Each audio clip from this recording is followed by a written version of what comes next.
It's a completely normal phenomenon in culture that in certain times, certain periods, movie makers, the game developers, writers are heavily inspired by specific artists from other medium. Take a look, when we take a look at the horror game, we can clearly see when we had a boom for Lovecraftian games or when people started to getting interest in H.R. Giger works. And in the last couple of years, we see increased interest in works of Polish painter Zdzisław Beksiński. For example, take a look at the game called Nazralath, The Fallen World. I have a huge pleasure today to speak with Vanya, the developer responsible for that title. Hi Vanya, how are you? Hi Łukasz, great to be here, thanks for having us. Personally, I love Zdzisław Beksiński's work, and when I first saw your trailer, it was like, oh my god, it's amazing, I need to play it. The question I want to ask you is very simple, you can even say ordinary. Why?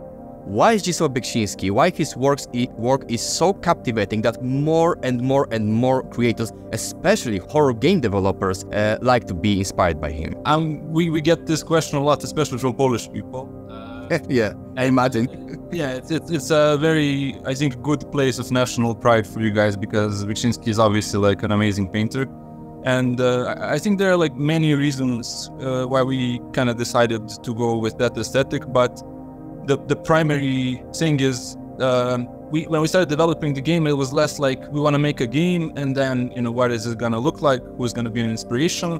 Honestly, like from our creative director, it primarily came as like, what would it be like to explore Beksiński's paintings? What would it be like to actually go into these worlds and walk around and experience it? You know, as we started experimenting with 3D and trying to kind of pull these like 2D paintings into 3D, we're encountering obviously some challenges, you know, trying to communicate the atmosphere as well as the paintings do.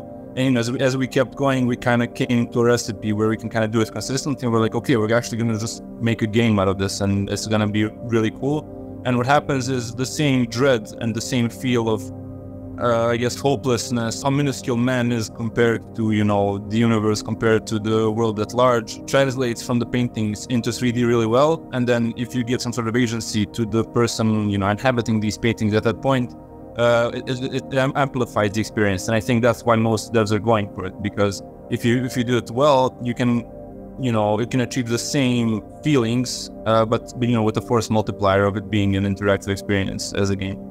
So Nazralath is a dark fantasy role-playing game. It was inspired by the old school RPGs, CRPGs, such as Planescape Torment, the first Fallout games. You play through the role of a fallen knight in a world which is very strange to them, and you try to make sense of where you've ended up. And the narrative and the overall vibe is primarily inspired by Lovecraft, but again, there are many inspirations from horror and beyond.